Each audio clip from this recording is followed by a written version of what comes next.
You're watching Leafs Morning Take with host Nick Alberga and former NHLer Jay Rosehill. The show starts now.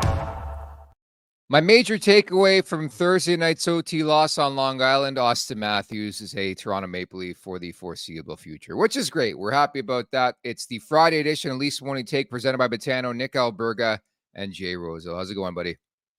It's good, man. Not the best result we wanted last night. I think you're a little more fired up than me about it, but let's break it down. Not even fired up. There's something about the Islanders that I know Islanders fans love beating the Leafs. I would love to see the Leafs beat the New York Islanders. And granted, I think the Leafs are 6-7 in 13 meetings all time, which AT is a Leaf.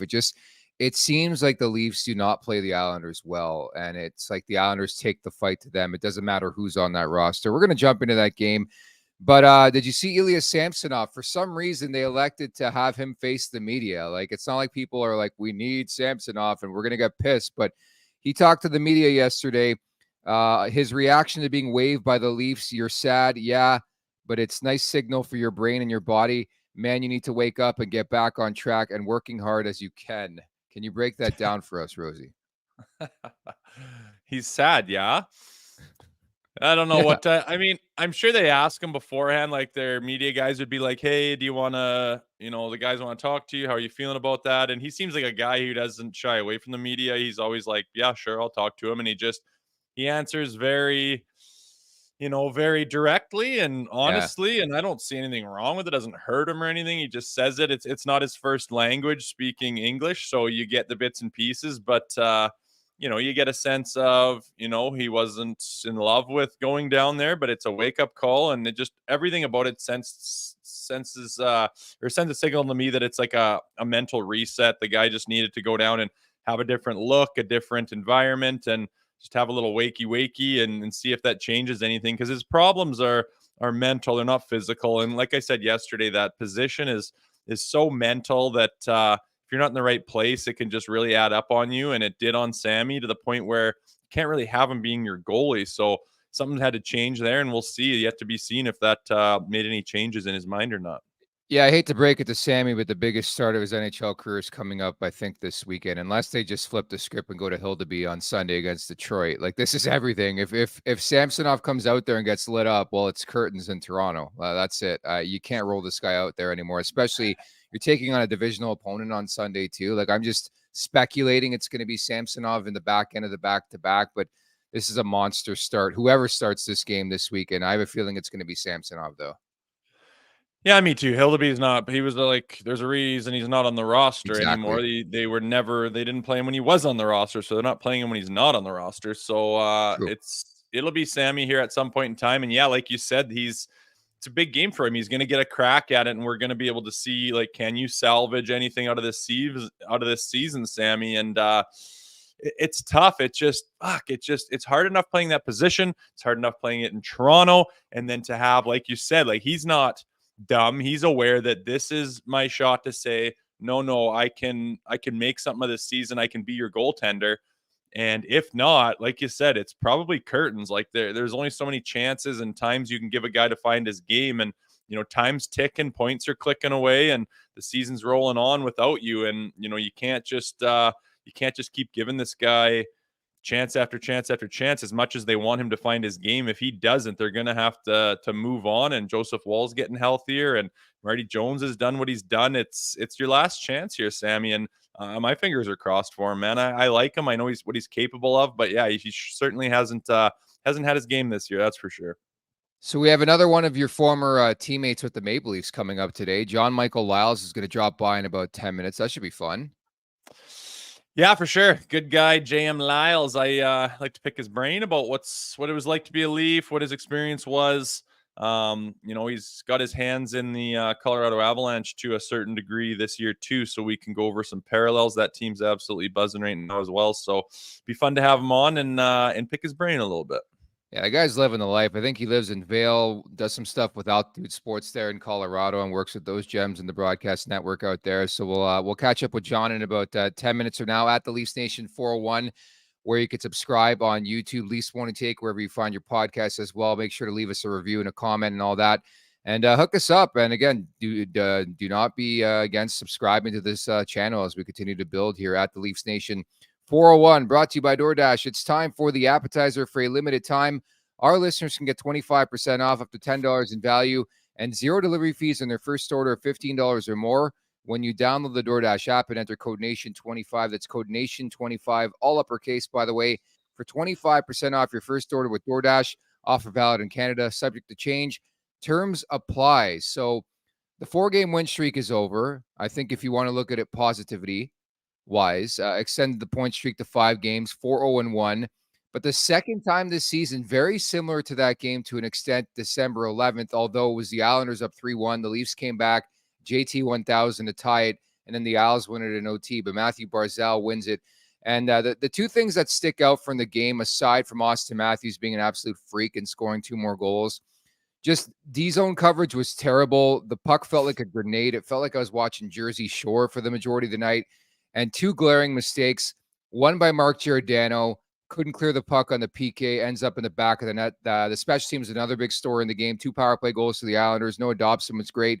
And the other was a decision by Jake McCabe in OT to try to find Austin Matthews for a stretch pass. It went for an ice. Then the Isles win the faceoff. Barzal wins it, and it was McCabe's guy. So it was just one of those nights where you have to be a bit crisper, and I thought they were a bit sloppy.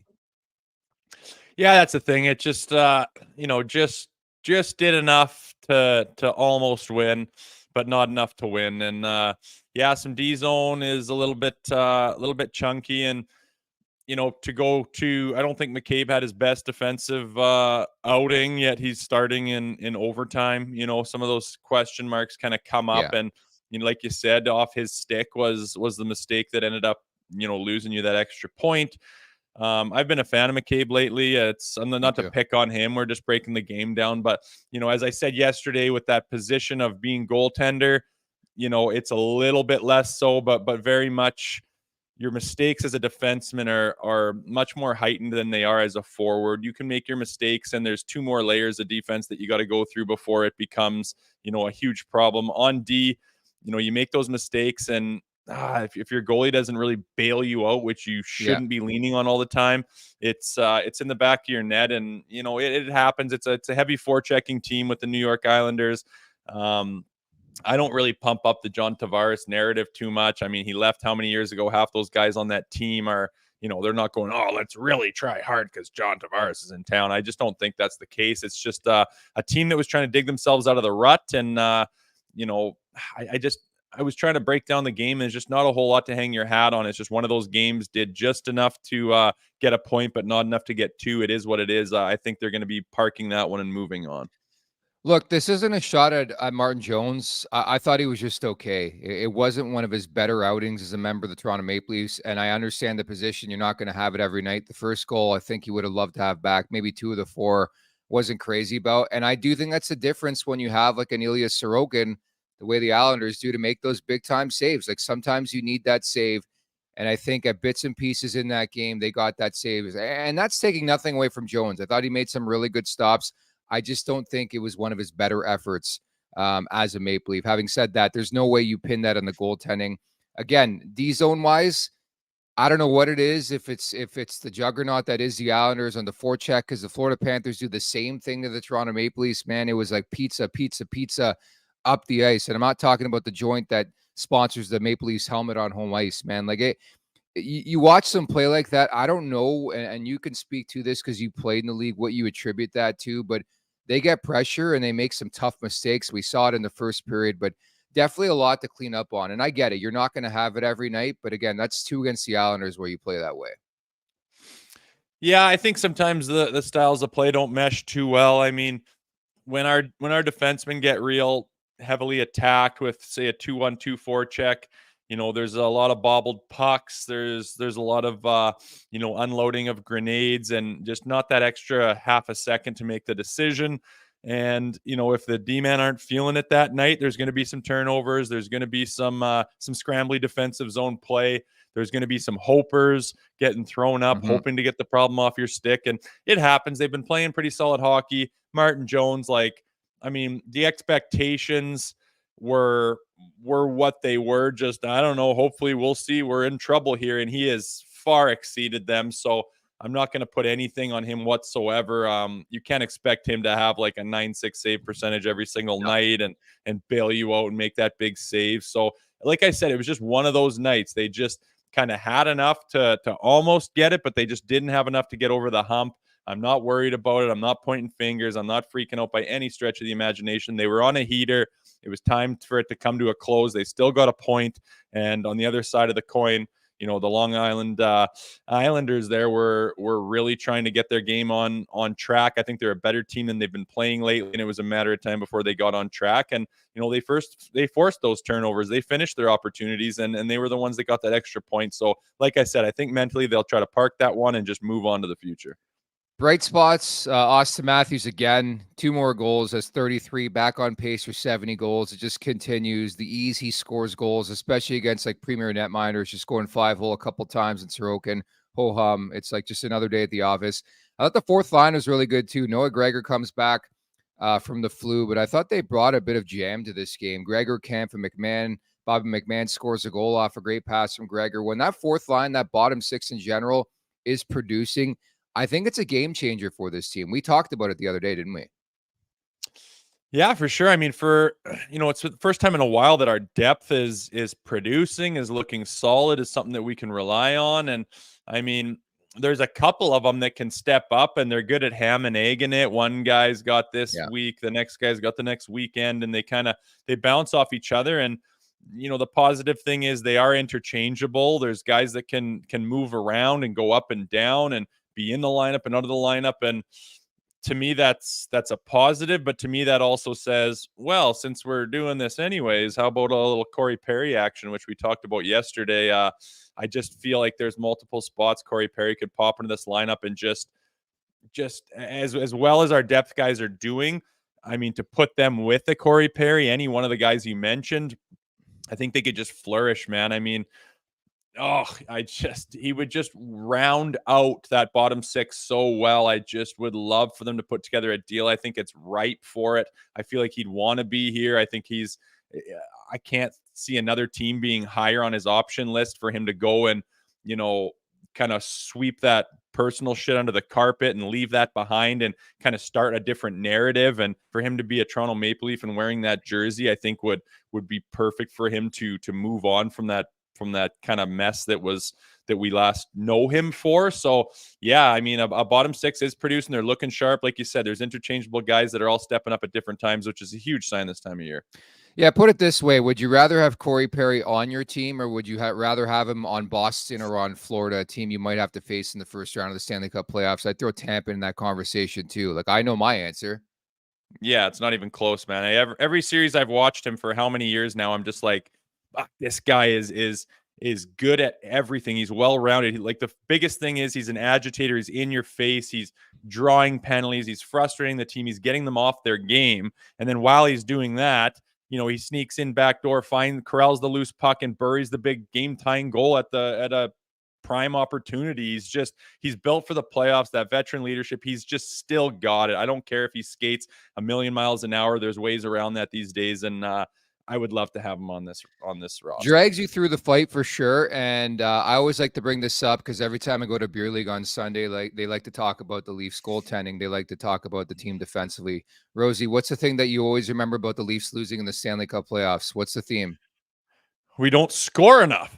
And that's been the story for multiple years now. I couldn't care less who fucking plays goal for this team because they got to score goals. If it ain't going to be the big 4, who's scoring? It's going to be Corey Perry. It's funny because that's not known to be their problem. Everyone's like, they're not defensively sound. They need better defensemen. They need better goaltender. But, I mean, they seem to fly through the regular season, putting up 117, 19 points, whatever they get. It's great. And they get to the playoffs, and it's like they're losing 2-1 and 3-2, and they just can't score with all that firepower up front. It's kind of an anomaly, but it's very Leafy thing for them to do there. They've always got some head scratchers going on, but Corey Perry, I just think would add to the elements very well. Yeah, you talk about head scratchers. How are the Leafs 4-7 in OT? Like, this is a story every year where this team doesn't win in overtime. And I thought they have 4 guys who make over $11 million. Like, isn't it what they're paid to do is score and win games and all that? Yeah, it's like they haven't not. quite wrapped their head around the 3-on-3 style yet. They don't know who they want to start with. They're putting guys out there for the face-off and yanking them off, and the defensemen aren't really built for the 3-on-3 style of play, and they just have a bad record. Tough to know what you attribute it to, but yeah, when you got the core four and your dazzly, fancy offensive players that you pay a boatload of money to, you'd think that they would step up and that would be their wheelhouse. Yet they seem to struggle in it. When I'm throwing bets down, I never seem to grab the Leafs when they're going into overtime because the value's always juiced and they seem to struggle on it. But I refuse to bet against them. So it's never a good sign when they're going into it. But that's the internal stuff that Keefe's got to figure out. Those guys got to get out there and maybe even practice some 3-on-3 stuff. It's a different beast, a different game, and I've really noticed in the last couple of years, organizations have started to figure out how to defend it. How to play a system of 3-on-3 in the playoffs, which is, something I think the Leafs have kind of been lacking on lately. Bet with your head, not your heart. And that's why last night I walked away a winner when that Islanders Leafs game. That's all I'll say. Got the Matthews goal too. Feel good about that. Didn't get the JT point. Nevertheless, the following interview is brought to you by our friends over at Battlegrounds Axe Throwing. Unlock the ultimate birthday party, team building event, or have a great date night with your significant other. To find a location and book an outing today, go to battlegrounds.com. That's BATL grounds.com, battlegrounds.com. It is time for a reunion here on Leafs Morning Take. We're happy to bring in the one and only John Michael Lyles. Is this your first time seeing Rosie in like 10 years? Yeah, it's been a while, Rosie. I think we've talked on the phone, but first time seeing you here on the computer in a while. How are you, JM? It's good to see you, man. Where are you at? What are you doing? I'm in Vail, Colorado, and doing real estate up here, and then still doing some TV for the Avs here and there. So not too bad. We got a lot of snow going on outside right now, though. I believe it. We just got hit with winter ourselves up north here, but not a bad place to hang your hat. You're still involved in the Avalanche alumni, I hear. You got your fingers in the pot still. How's that going? It's good. Myself and Kyle Quincy are kind of running the Avalanche alumni, doing a bunch of events out here in the mountains to raise money for youth hockey and make it accessible for each and every kid that wants to play. And we got a great group. Sakic's been super involved. Hayduk, Pierre Turgeon. We've grown it considerably since we started a few years ago, and it's been an amazing project and something I'm really proud to be a part of. And Johnny, I mean, it's great to have you on first and foremost, but you look at the Avalanche organization across the league, I do think it's one of those pinnacle organizations. Can you draw any similarities to like this current Leafs team, to that Avs team, how they finally pushed through a couple of years ago? It obviously helps when you have like the likes of McKinnon, Rantanen, Makar, but can you draw any similarities? We're just trying to get to that conversation one day. It could actually happen here, Yeah, I mean, honestly, it was. I can draw a lot of similarities, and I look at the Avs a few years ago, and they hadn't won or hadn't gotten past the second round, and it was almost like they had to learn to win. Right? You lose so many times, you have your heart broken so many times, and they learned to win. They got through St. Louis. Darren Helm scored that the game winner with the series clincher with 5 seconds left in Game 6 in St. Louis, and that seemed to be just kind of this just this weight off their shoulders. And from there on, I mean, they go up against Edmonton. It was a hard fought series. They end up sweeping Edmonton, and I just think that it's weird to say, but sometimes you have to learn to win. And I always compared the Avs to the previous Tampa teams that always seemed to be so good, and then they finally broke through, and obviously a number of cups later, that's what it felt like to me. And knowing John Cooper and knowing some of the guys that worked in the Tampa organization and played in the Tampa organization, it just felt like that for the Avs. And I can absolutely see a lot of similarities between the Avs and the current Leafs. And being a Maple Leaf and a defenseman for them and playing for multiple organizations, what can you tell us from your perspective on what that's like and some of the challenges that arise from being in that position? And does that make it so much harder to win? Like, everyone's trying to figure out why these guys haven't won in so many years. And I mean, I've been there to a certain degree, and I want to know your perspective from being a defenseman on the Maple Leafs. Well, I mean, yeah, and listen, you and I both know that playing in Toronto is arguably, it's the hardest place to play because you have so many eyes on you. The microscope is constantly on you, and if you don't make it to where the expectations are set, then it's a dissection all summer, all off season. And so it is, it's tough. And being a defenseman for the Leafs, I mean, when you're winning, it is the best place to play in the world. And if you are not successful, then it is the hardest place to play in the world. And I think you looking back, and we had that series against Boston, game 7 had that game won, I would say, and end up losing that. And like going and playing in Boston then after that to finish my career for a year and a half. I mean, it's just amazing just how many people still want to talk about that or wanted to talk about that. And there's so many eyes on you. There's the hopes of so many, fans. And all you want to do is win to kind of reward all these people for their love and sacrifice for so many years. So it's sometimes it makes it harder, is what I would say, because you have these expectations and you have just I don't want to say hopes and dreams, but the hopes and dreams of so many people. And there's a lot of pressure that comes with it. So I think John Klingberg knows exactly what you mean and feel. Just they chewed him up, they spit him out in this market. It's happened to the best defensemen, some of the worst as well. And certainly your conversation about Game 7, we had Clarkie MacArthur on a couple months back, and we just don't like to talk about that game and that day on this show. So we're going to keep it that way. I did want you to bring up, it was such an interesting moment, and I have the seat in the background here from the Winter Classic. By the way, the coldest fucking day of my life. The dumbest decision. I didn't bring the proper attire. Didn't bring the proper boots to that game. Couldn't piss anywhere. Drank so much. It was a joke. Yeah. It was so cold. But that was a day you'll always remember in infamy because you were traded in warm-up. What do you remember about that? Oh, man. Had to bring that up, hey? Sorry, buddy. No, that's all right. Honestly, it's like my most famous moment, apparently. So actually this picture, I think that's Pierre Maguire. I already knew that I was possibly getting traded. Pierre told me I've had a great career, and he, obviously he knew about the trade that was coming. But what I will say is they told me before warm-up that there was a trade in place. It hadn't been fully approved. And I said, well, I don't care. I'm going out for warm-up. This is like, whatever. So I line up on the red line. I'm stretching. And Kyle Quincy's a good buddy of mine. Drew Miller's a good buddy of mine. And they're like, hey, what's going on? I'm like, I just got traded. They're like, wait, what? And so there's a picture of me walking off the ice, and we both walk up the tunnel. The Wings and the Leafs walk up the tunnel together, and then you split to the locker rooms. And Drew Miller had his arm around me, and somebody sent me that picture because I had just gotten traded. And it's funny. It's like you look back, and people love bringing that up because it's just such a funny thing. But I mean, it was an awesome warm up. I had a great time, and Graham Dillette was actually in Vail last week, and he was at that game, and we were talking about that. Same thing. He's like, I was so cold. Oh yeah. I'm like, I got traded. I stood there, watched the whole game, and then I got on the equipment truck and rode to the airport with Jim Hughes and the equipment guys, and then I got on a flight to DC to meet the Hurricanes to play the Capitals the next day. So it's crazy, like the little things you remember from those days. But yeah, it was I mean, something that I guess, I'll still be answering questions about 20 years from now, I'm sure.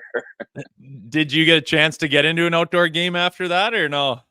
I played in an outdoor game in college, Michigan State, Michigan, but I never actually played in an outdoor game in the NHL after that. The year after I retired, Boston played Chicago in South Bend, Indiana, which would have been a cool one to be a part of, being from Indiana, but never actually got into an outdoor game. Had a heck of a warm up though in Ann Arbor. Oh, you killed, dude. You were looping around there, man. I loved it. High stepping and all. So that's the one thing I remember. I also remember it took 6 hours to play that game. So buddy, you didn't miss much. Okay. Yeah. No, it was, unfortunately I was standing up in the tunnel the whole time watching it until the equipment truck took me to the airport. So I had the worst part. I didn't get to actually sweat. I just stood in the tunnel and hung out. Dillette was sitting like 3 rows from the tunnel, and he and I were talking the entire game. It was crazy how that works.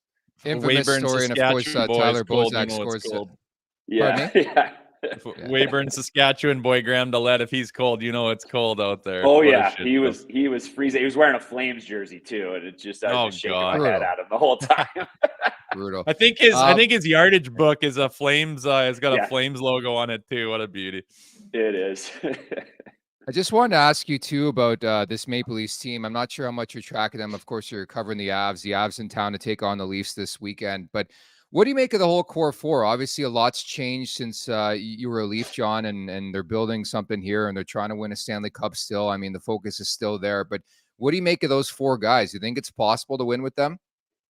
I mean, I think so. I mean, in the end, it's how do you perform in the playoffs, right? And you have to have the superstars, but you also have to have that secondary support scoring. And that's, I look back once again to the ads a couple of years ago, and you have the McKinnons and Nichushkin stepping up and doing what he's done since he's come to Colorado, and the Rantanens, and you end up with guys like Lekin and things like, players like that. I think the core four in Toronto, obviously they're extremely skilled and they're amazing players with, Austin Matthews leading the way. But, the Nylander signing, I mean, he's played so well over the last few years. And I think that, those guys, if they can, carry the water in the playoffs and have some support from that secondary scoring, we always say first and second liners get you to the playoffs, third and fourth liners win you series, right? If you can have your third and fourth liners scoring big goals, they're going to win you series. And if your defenseman can chip in here and there, and the big one for the Avs, I think, when they won a couple years ago was Cale Makar and that the defense that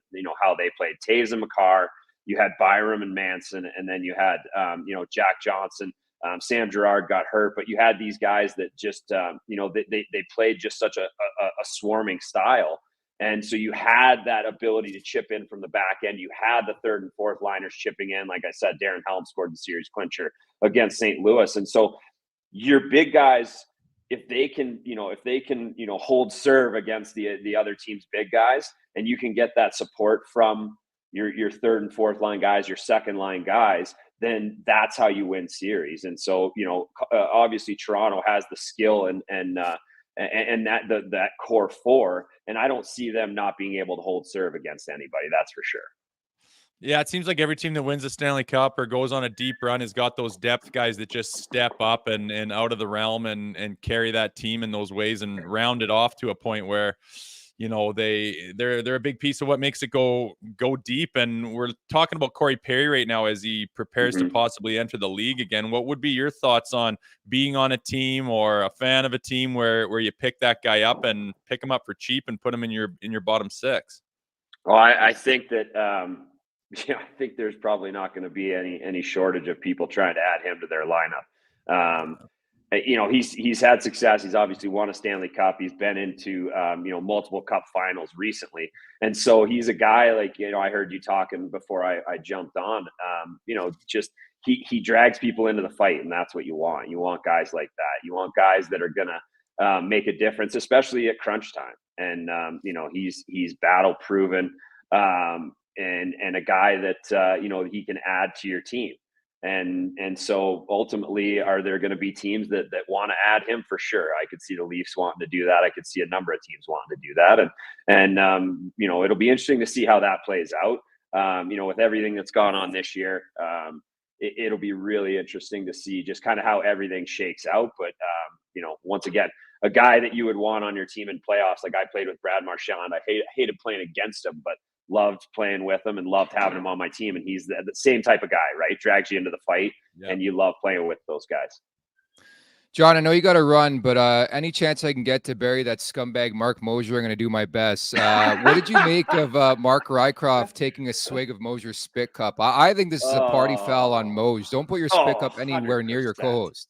100%. And Riker, you could see it here. Honestly, the first thing that came to mind is I would have yacked right there on the desk. Second, I would have grabbed Moj and launched him right over the balcony. Like the fact that Riker didn't, you could see him taking swigs of coffee and spitting it back out.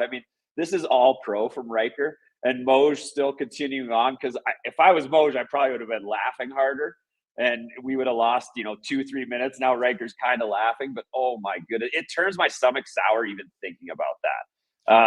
And I love it that you roast Moj, because that's our favorite thing to do, is roast him and Kyle Keefe with the Altitude broadcast. So yeah, man, Oh, just shivers thinking about it. Dude, Moj is such a scumbag, but I love the guy. Like, even they're in town right now, and I'm like, hey, you want to go for drinks? You want to go for dinner? He's like, my lawyer's in town in Toronto. Got to meet with him for. It's so Mosier. Obviously, I knew Lauren Gardner when she worked there. Lauren Yeah. Jabbar. I mean, same stories with Moj, but Oh, we yeah. love him. I just think he's such an idiot, and he fucking buried Riker there. So I just wanted to get your thoughts on that, man. Great to do this reunion. Great to have you on, and we'll talk soon, man. Thanks so much for this. Thanks a lot, guys. Good seeing Thanks, you. Thanks, JM. Good to see you, dude. Yeah, take care. Man, you ever done that before? Yeah, I have.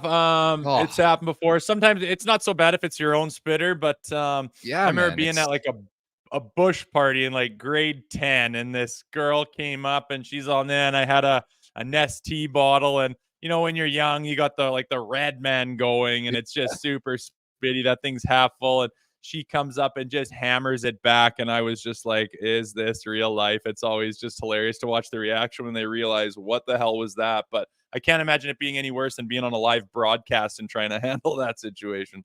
Oh, it was such a pro move by Riker. I would have snapped, even though I would have been looking to puke. But I just thought Moshe's my boy. I'm not actually chirping him, but like, that's such a party foul. If you're gonna chew, that's one thing. Put your cup to the left, like far and away from anybody else to even differentiate the two. Like, I don't know. I just couldn't believe that got out there. But the biggest dipper I ever remember, and you'll know this, Brian Burke, man, just always had a chew. And I don't know if he's quit or if it's different, but always had something, going dip wise. Oh, always. And one thing about Berkey is I remember he'd cruise through the locker room, and there was the space where the street clothes stalls. Everyone's got their stalls to change into their undergear, and he'd go through a guy's stall and look for a chew, and he'd bum a dip off a guy. And every time he did, the next day, the guy that he borrowed a dip from would have a fresh tin in his locker. So he he always repaid it, and then some. He was no mooch. So yeah, Berkey, just another reason why that guy's cool. You don't see it as much in the NHL, do you? Like, it's maybe it's a bit different, because I know the Swedish stuff is really prevalent these days, and they go top shelf. Like, Erik Karlsson was notorious for doing that for years. I don't know if he still does, but I think it's a lot different, man. Like, when you and I grew up in the same era, and we're not old by any stretch, in my opinion, at least, but like, dip was a prevalent thing. It's more like a jewel thing now, eh? Like, a dip doesn't seem that big, and maybe it is big in hockey still, but I just don't feel that way. Well, the nicotine pouches are just, I was sitting down with a buddy yesterday at dinner. My God, are they guys I work with, guys everywhere, just 24. I have a guy that hasn't not had one in his lip for 2 years, like sleeps with it. I'm like, good Lord, man, like that cannot be good for you. But yeah, those are always something that the hockey players seem to get on, the baseball players, but yeah, they keep it a little more discreet. I remember at the end of the year, we were having a dinner with the Maple Leafs, and I was sitting across from Freddie Sjustrom and his wife, very nice person, and both Swedish, beautiful blonde Swedish girl, and she was telling a story, and we just finished dinner, and as she's talking, she pulls out this tin and just guns one top shelf. And I was just like, did anyone else see that? But even the girls get into it over there, which is kind of cool, if you ask me. So I did a reconnaissance trip, I call it, a couple years back. I've traveled quite a bit. I've been in 29 countries. One of my stops has been Scandinavia. I've done Sweden twice, Stockholm specifically. And the first time I went there, I think I was still in the mid, because I used to smoke. I smoked for 10 years, but when I wasn't smoking, you didn't know that? No. Yeah, I quit. It was 5 years this August where I'd quit full turkey. But it was either chew or smoking. And I remember going to Sweden. I think I was hacking a dart or something outside a bar, and I met this absolute missile, and I don't know what happened, but she's like, do you want? I thought they were like Altoids, but it was chew.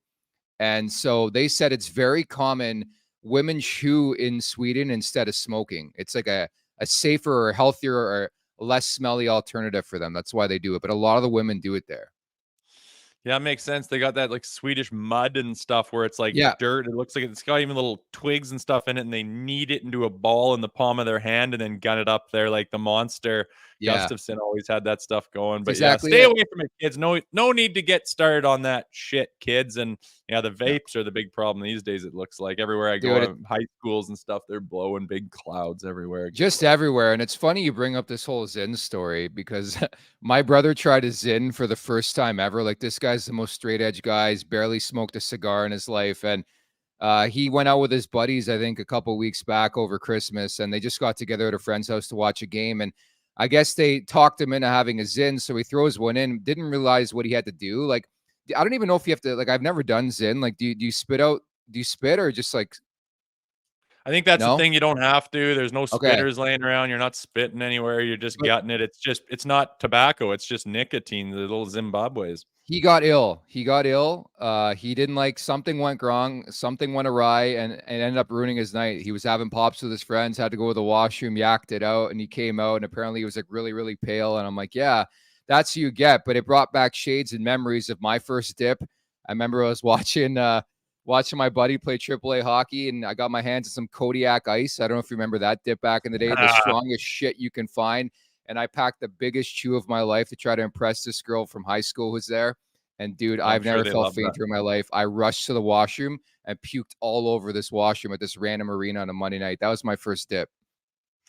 It's a shock that as many guys dip as they do when almost everyone's got the same story of the first time they tried it. It's not appealing. It's gross. It's all in your teeth and mouth. You're throwing up. Like, why on earth would anyone ever do it twice after that? But, hockey players aren't known to be the smartest guys in the world, I guess. Nope, not at all. Packed chews quite a bit and did some Redman back in the day. You know, I'm a baseball player, the Redman with the Hubba Bubba, man. It was just like a whole episode to get this cooking in your mouth. But nevertheless, probably the only reason why I played high school baseball was to chew tobacco. And looking back, probably not the smartest idea. So many thanks to John Michael Lyles for dropping by the show.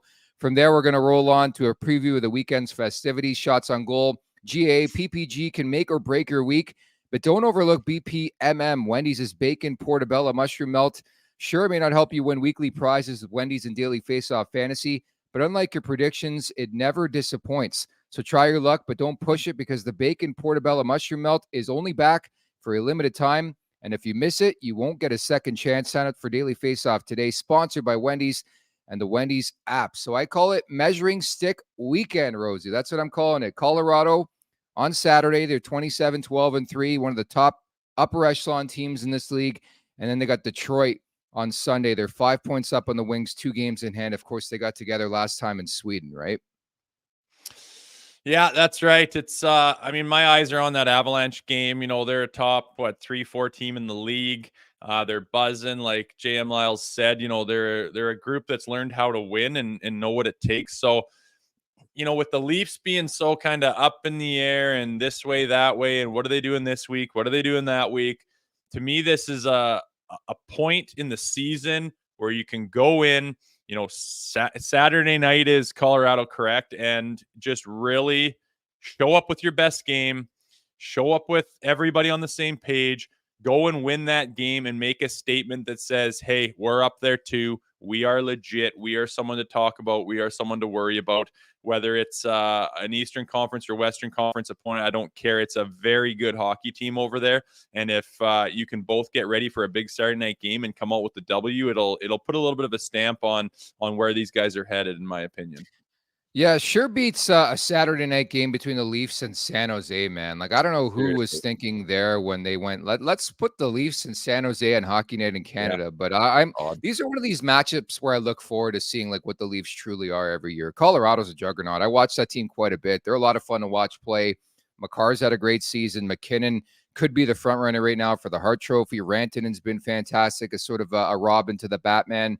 They got some guys banged up right now. Jonathan Drouin has found a resurgence there. So I'm looking forward to seeing where the Leafs stack up in that one. And also, like, I think Sunday's a sneaky big game because we talk about Toronto and how they have this 5-game point streak going, but everybody around them is winning, man. Florida's won 9 in a row. Boston's banged up at finding ways to get points. They got 1 point last night in Vegas. Detroit loses in regulation last night to Edmonton, so that's good news. But the Leafs have to continue to build some separation in the standings here in the second half of the season. So I think it's a sneaky big weekend for this team.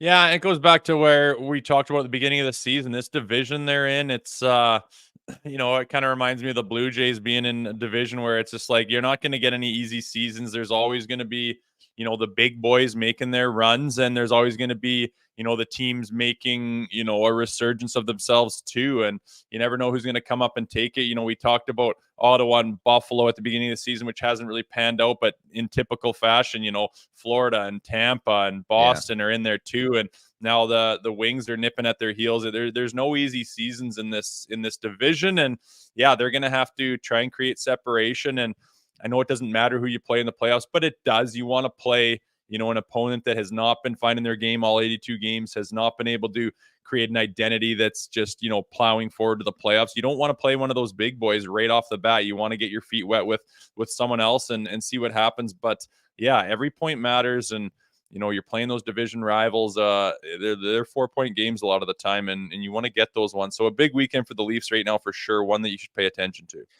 Man, it's scary to me. So, like, hypothetically, if you drop Saturday's game, everything's riding on Ilya Samsonov, I guess, or whoever. I mean, it's scary. Like, I just trying to figure out what the right spot is. I don't think it's Saturday, though. It has to be Sunday, no, for Sammy?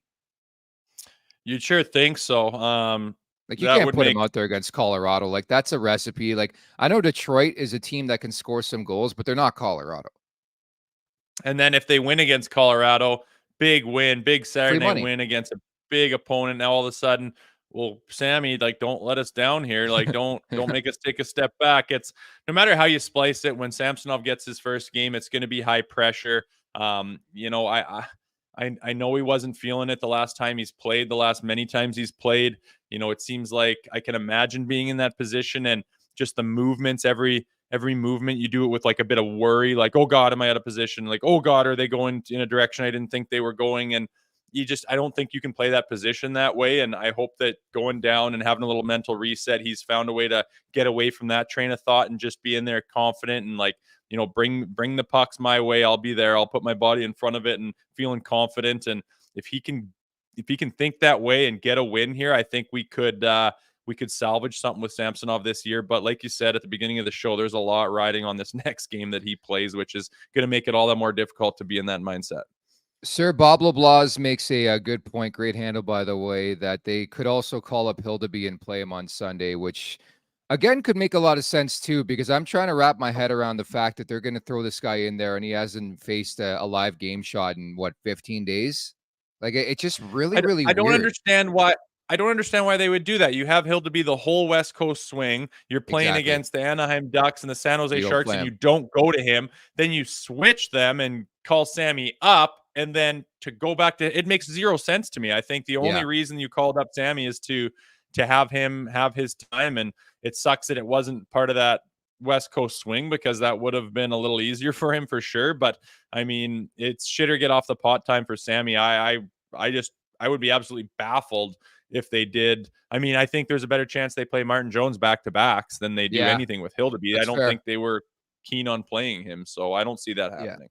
No, that's fair. That's fair to bring up. But just again, I think I'm looking at it from the perspective, like, this guy hasn't played a game in half a month, and you're going to throw him out there in the back end of a back-to-back against a Detroit team who I think is going to be hungry because they need to win that game in regulation. Well, there's nothing easy going on in Samsonov's life right now, and it's up to him to take a situation and take a position that he's in and take it by the horns and get something done with it and put a building block up there that he can stand on and start to move in the right direction. And that's the only thing he's got left to do here with all the chances he's got. He's got to move in the right direction here if he wants a future with this club. No question about that. So looking forward to the doubleheader this weekend of home-to-home games, and of course the weird Sunday night home game for the Maple Leafs. We don't see that very often. I believe we're going to get some All-Star announcements over the weekend. Unsurprisingly, at the top of the pack seems to be a lot of Canadian teams. Looks like Morgan Rielly's going to be there. Looks like Willie Nylander obviously is going to be there. Mitch Marner as well, getting a lot of votes. So it's going to be very heavy in Leaf content, the expectation. And I like to see that because Toronto's going to be, in full scope, All-Star weekend when it comes to Bieber, comes to the festivities. And I think a lot of these guys deserve it. Morgan Rielly specifically, Nylander specifically, Matthews. I think Marner could have better seasons than he's had this year, but he's probably an all-star still. Like, he's that good and still a guy who's hovering around 100-point pace right now. So I think we're going to see quite the Leafs contingent at All-Star weekend. Yeah, it makes sense, right? It's going to be a big show. I think they're set to probably have the best All-Star game they've had in, sure, you want to call it decades, maybe. So, Maybe. it's rightfully so to have a Leafs contingency there representing the team in their hometown, and all those guys you mentioned are deservedly so. There's All-Stars on this roster without question. So, yeah, all the more reason to be excited for that weekend coming up here shortly. The Betano wrap-up is presented by Betano.ca. The game starts now, 19 plus. Please play responsibly. I'm going to give you the floor to give any bet you would like. I know NFL football playoffs coming up this weekend. I know that's your market. You could talk about the Leafs game. You could talk about tonight's NHL slate, which is kind of weak, just 2 games. So I'll give you the floor here. Nothing like putting the guy on the spot. Sorry, here, bud. Hey? Who do you Hey, like? Do you these like any things teams in the happen. NFL? I don't know who's playing right now. I'm not gonna pull it up. That Flyers Wild game looks like I'd be riding the Flyers there. I think they got reason to come together as a team. They were kind of smacked in the mouth there this week with that whole William Gauthier, Your guy. aka self-proclaimed Cutter, bro. My name's Cutter. How you doing? But like to get Drysdale in the lineup there and see how he performs and get used to his surroundings against a team that isn't exactly on top of the world in the Minnesota Wild. So why not you jump on the Flyers train while there's not a lot to pick from in the NHL world tonight? Yeah, that's fair enough. I just I thought you were heavily invested into the football scene. I know there's a lot going on this weekend, so I thought maybe you'd want to make a bet there. But it's so funny. Yeah, My app doesn't even give a chance to have like football games on it because I like muted it all. But I could see it now: Cleveland, Houston, Miami at KC, Pittsburgh at Buffalo, Green Bay at Dallas, LA Rams at Detroit. Anything stick out for you? That Packers-Cowboys game will be a good one. Those are 2 legendary organizations, and you got to think that I don't know. Patrick Mahomes hasn't quite seen like himself yet this year, and a pretty good Dolphins team. But I mean, it's hard to bet against the Chiefs when the going gets tough in that wild card game. I'd be probably thinking he's going to step up and his talent will rise to the top in that game as well. If there's one game I could pick, and you know I don't watch football, I fade the Dallas Cowboys in the playoffs. I actually win money on that because they're chokers. You know, we often talk about the Leafs being unable to get out the first round. Well, the Dallas Cowboys are that of the NFL. The Leafs finally pushed through, so maybe this is the year for Dallas. But that's a intriguing matchup with Green Bay, who shouldn't be here. Obviously, losing Aaron Rodgers and all that, but that conversation should be fascinating. So that's probably my one play. I'll take the Green Bay points against Dallas. Hey, there you go. The old Cowboys, they've got some similarities to the Toronto Maple Leafs as a beloved team for much of the country who always has expectations and think they've got it figured out and seem to flounder in the playoffs. So, hey, if the trend continues, you would be smart to jump on the Green Bay Packers this weekend. Looking forward to it. We'll hit the weekend here, and next week for the majority, we're going to tee up a pond hockey tournament we're playing in Jasper, Alberta next weekend. I was just going to ask you, like, I mean, what are the chances that you drop the gloves in that tournament, get pissed off, slash somebody? It would have to be some pretty intense slashing. Yeah. Usually I just laugh, and I played a beer league game this week, believe it or not. It's probably been about 3-4 years. I just hung out there on D. Yeah, I think I had about 4 or 5, but it was a pretty high scoring affair. Some of my buddies have fallen off, and some other ones have certainly kept their skills up, but my leg strength, like I haven't been doing a lot of legs in the gym, and like 2-3 hard strides is just like insurmountably difficult. I feel like I'm 300 pounds. And then if you do give the hard strides, you've got nothing left. Like it was pathetic. I just can't believe how quick it falls off from when you're doing it every day to just trying to jump out there and go up to a high level speed and caliber and power level from your legs. There's nothing there. It was depressing, but I thought I'd get one skate in before this pond hockey tournament. I'm looking forward to it. Pond hockey is a little different than beer league. It's going to be fun, man. And I think the views, if you've never been to Jasper, you get on some of those lakes and you're just surrounded by the most majestic mountains on the planet. It's going to be fantastic. So I'm excited to see what that looks like and participate. And yeah, if anyone's messing around out there, I would just be laughing. And then if the going actually gets tough, it'd be fun to spike the adrenaline again and and have a round with some guy on the pond hockey tournament. Jesus. Yeah, you got to protect your teammates. Just do not forget and lose sight of that, of your core players and foundation on that roster, Rosie. So I'll just say that. And for me, that includes you, doesn't it? It does include me. I'm not fighting. I'm coming all this way to Alberta to play in a pond hockey tournament. And again, it's always a humble reminder that on ponds, there are never goaltenders, and I'm not going to have the motivation to do anything out there because without a goalie, it just ain't hockey. I love the pond. I love all that. It's going to be a lot of fun, but I'll feed you the puck a lot, okay? Get me that rock. I'll put it up. I'll put it in the snowbank, probably 3 feet over the net. We'll see what we got left in the tank, baby. But it'll we be got fun. the chem on the pod, but I just it's our first time on ice together. We'll see if we have the chem there. Okay. Yeah, it'll be interesting. I'm looking forward to some clips, bringing it back to the show, and playing some highlights the week after. Yeah, we're gonna do that, and I might have to go with the birdcage. I know I've been talking to you off air this week. I do not trust people, especially on a pond, man. And if it means sacrificing style to wear a birdcage and save these fucking laser-eyed eyes, then I got to do it, dude. I got to do it. Yeah, I think I've got 20. What the fuck do I have? Oh God, I've probably got 50 grand worth of exactly teeth work going on in my mouth, but I can't see myself even knowing where to get my hands on a birdcage or mouth guard. I'm probably just going no vise old school and let the kids know how it's done. Fuck it. Yeah, teeth are important, as producer Vic says. So we'll leave it at that, and we're going to tee up that tournament next week. Should be a lot of fun coming up in Jasper. So thank you to everybody in the chat. You guys are fantastic at the Leafs Nation 401. Many thanks again to John Michael Lyles for dropping by the show. Producer Vic, bang up job as per usual. And that's Jay Rosehill. I'm Nick Alberga. Enjoy your weekend. Take care. Thank you for watching Leafs Morning Take. Hit that subscribe button and never miss a show. And for more, visit theleafsnation.com.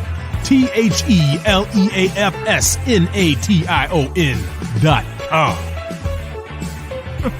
If you don't know how to spell the Leafs Nation, you know what I mean? But hey, sometimes you never know.